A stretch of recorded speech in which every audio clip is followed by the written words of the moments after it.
So this is gonna be a quick video about using the replaceable filter bag with your wet dry vac. In this case, I'm using a Craftsman 6 horsepower or 12 gallon, whatever you wanna call it. The filter bag design, it works on a lot of different wet dry vacs. So this may be a Craftsman, but the process isn't usually different on a bunch of different models. You see this is included with many different wet dry vacs, and I see a lot of people not using it. You don't have to use it most of the time, but if you're doing a lot of dry debris, and it's very fine stuff, it's worth using it. It saves on your cleanup and it reduces the amount of dust in the environment, just sort of around there.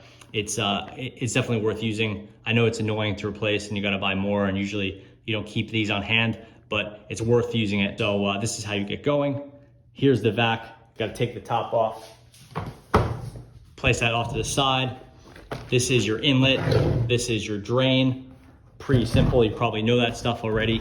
You'll notice that your inlet has 2 ribs here at the top. Those 2 ribs are what actually holds the filter bag in place. So get that. This might be easier to do vertically, but for video purposes, I'll be holding it on the side. Here is the filter bag. This is a new one. It has this rubber seal here, has a piece of cardboard here. Basically, you wanna open it up like this. Face it so it is, this is at the high end, obviously, and the seal is facing the outside.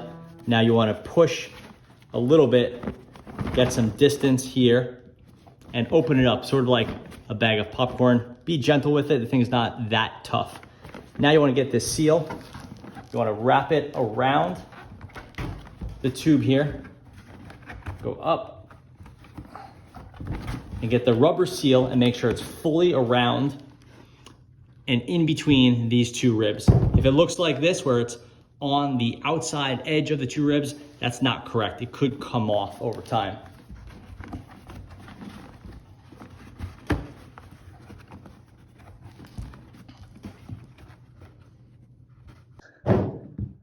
That is a secure fit.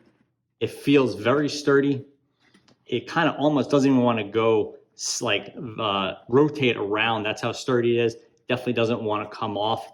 Feels good. This is hanging freely. Don't worry about that. That will inflate as the vac gets going. Again, hanging freely. This part is unobstructed. It's open. Nothing to worry about there. And it has that sort of U shape or C shape, whatever you see. At this point, this is actually good to go. And if you kind of think about it, everything makes a lot of sense, right? Here's your inlet. It's inlet into the bag. The bag catches the debris. Any air is gonna eventually go through this because it's not airtight. It's not plastic, right? It's just sort of a cottony material, paper or cotton, whatever it is. You cannot use this with water. I know this is a wet, dry vac, but it doesn't work. This bag doesn't work for wet stuff. It's only for dry, you know, sawdust, leaves, whatever. So this is secure. When you put it in, don't mash the filter bag with the exhaust filter. That's why it has that U shape or that C shape. These go around the filter. This gets placed down, lock it and lock it, and now you're good to go. The U shape means this can fill up, the bag can fill up with your debris, but the air filter, the exhaust filter, can still do its job. The inlet is just throw stuff in the bag. The air gets out through the backboard or through your muffler like normal, but all the debris stays inside. So that's how you use the replaceable filter bag on your Craftsman wet dry vac. Thanks for watching.